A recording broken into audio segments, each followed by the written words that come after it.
Baik, Assalamualaikum warahmatullahi wabarakatuh. Selamat datang mahasiswaku sekalian ya. Selamat bertemu dan di 14 kali pertemuan ini kita akan membahas tentang bioteknologi pangan ya. Bagaimana di sini Anda mempelajari peran serta bioteknologi dalam pengembangan pangan terutama ya. Karena memang pangan merupakan suatu kebutuhan yang sangat krusial bagi kita, kebutuhan primer ya, yang asupannya, yang kesediaannya selalu harus ada gitu, terutama sebagai pemasok bahan baku di bidang pertanian ya. Nah, kita akan melihat bagaimana proses-proses itu ya, bagaimana bioteknologi berperan dalam hal ini ya. Sebelumnya akan saya jelaskan sedikit ya materi apa saja yang akan kita pelajari selama 14 kali pertemuan ini. Tentu kita nanti akan belajar tentang perkembangan bioteknologi ya, terutama di bidang pangan yang sebelumnya Anda sudah mempelajarinya di bioteknologi dasar gitu.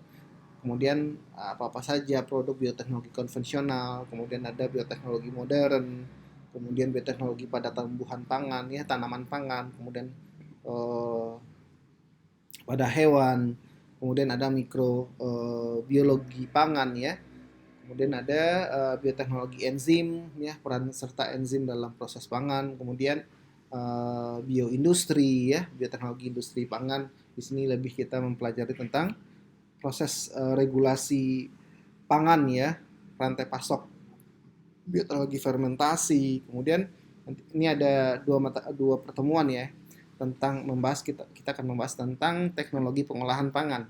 Apa-apa saja teknologi yang digunakan untuk mengolah sebuah pangan ya sehingga menghasilkan produk jadi gitu. Kemudian jaminan mutu dan keamanan pangan ini sangat penting karena memang uh, sesuatu pangan itu aman dikonsumsi, tentu harus ada jaminan mutunya gitu, tolak ukurnya. Ya baik, kita akan masuk saja. Ini adalah metode pembelajarannya. Ya, karena kita masih masa pandemi, tentu kita belajar secara daring ya. Kemudian ada diskusi, ada forum diskusi nantinya gitu. Kemudian ada tugas kelompok juga. Anda diminta untuk membuat sebuah produk pangan, uh, ya. Kemudian mempresentasikannya, kemudian membuat videonya dan menguploadnya di YouTube. Setelah itu baru TS dan UAS ya. Nanti setiap kali pertemuan Anda diminta untuk mengerjakan kuis dan tugas. Nah, ini adalah komponen penilaian, ada kehadiran, tugas, UTS, dan UAS. Untuk porsi yang paling besar itu di UAS ya. Ya, ini kita bicara tentang pangan ya. Kita masuk saja. Kalau secara arti bioteknologi tentu Anda sudah paham ya bagaimana sebuah sentuhan teknologi ya untuk memanfaatkan organisme untuk menghasilkan sebuah produk, barang, atau jasa. Nah, tentu di sini kalau seandainya ke pangan, lebih aplikasinya ke bidang pangan ya untuk menghasilkan sebuah pangan yang berkualitas ya. Tentu di sini banyak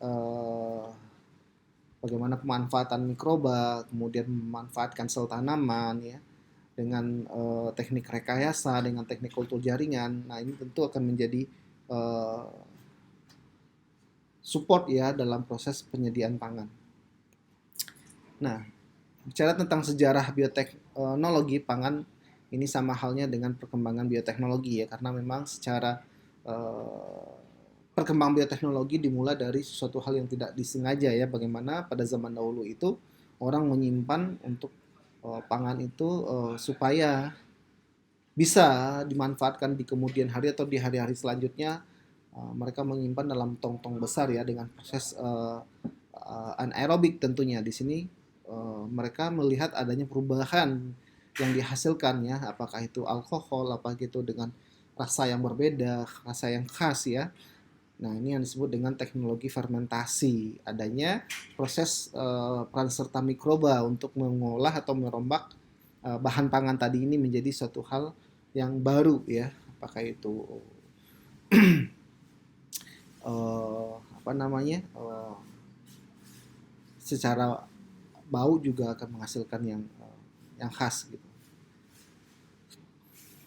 Nah, baru nanti mereka ya, ilmuwan melihat bagaimana proses ini bisa terjadi, mikroba apa saja yang berperan gitu, apakah dengan kondisi yang steril ya, ini juga akan menghasilkan produk yang lebih baik tentunya karena memang tidak ada kontaminasi. Bicara tentang perkembangan ya, dari masa ke masa kita bisa melihat pangan itu teknologi untuk pangan ini selalu berkembang ya, karena memang suatu hal yang krusial ya, kebutuhan yang sangat mendesak, kebutuhan yang sangat penting gitu, primer gitu.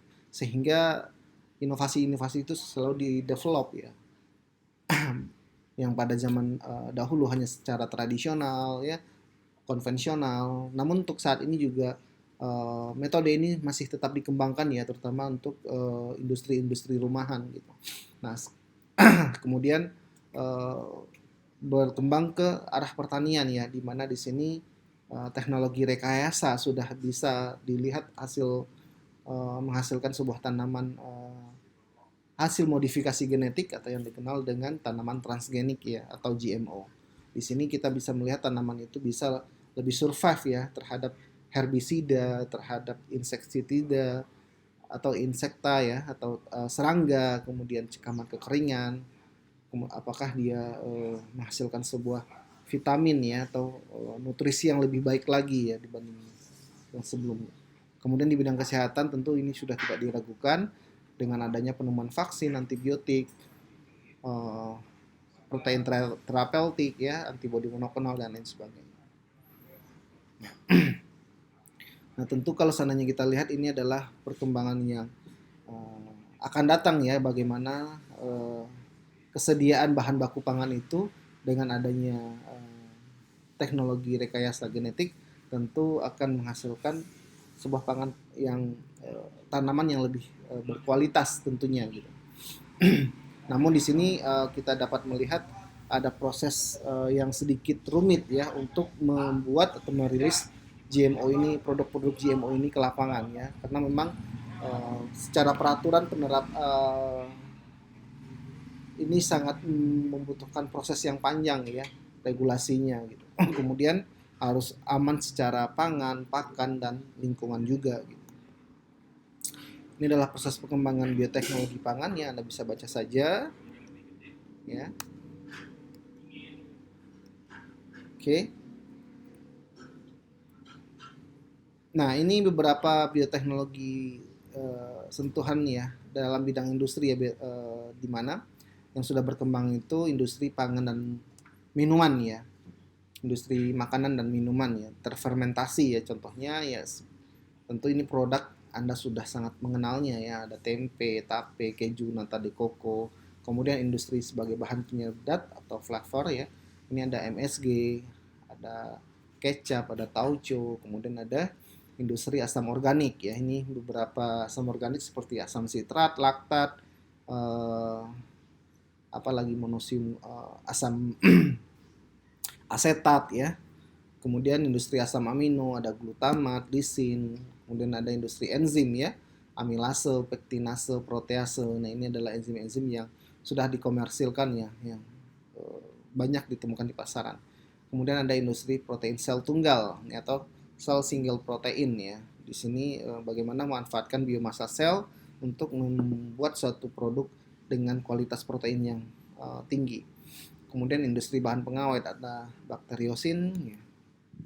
Nah ini kalau seandainya kita bicara sumber pangan tentu Anda sudah tahu ya, karena memang ini sebuah kebutuhan kita sehari-hari ya, baik dari kita mengkonsumsinya gitu. Ya, sumbernya banyak macam ya, ada dari sereal, biji-bijian, sayuran, buahan, buah-buahan ya, daging, telur. Ini beberapa peran ya, beberapa peran mikroba ya dalam menghasilkan produk bioteknologi pangan, terutama dengan fermentasi ya. Di sini ada kelompok dari Rhizopus, Aspergillus ya, Lactobacillus, ada Streptococcus, ada Saccharomyces ya. Ini kelompok bioteknologi pangan ya, bagaimana peran serta mikroba terutama di bidang teknologi fermentasi ya, untuk menghasilkan sebuah pangan yang berbeda atau memiliki kekhasan fermentasinya gitu. Kemudian ada aplikasi enzim ya untuk menghasilkan sebuah pangan, peran serta enzim ya untuk dalam proses pembuatan pengolahan pangan ya.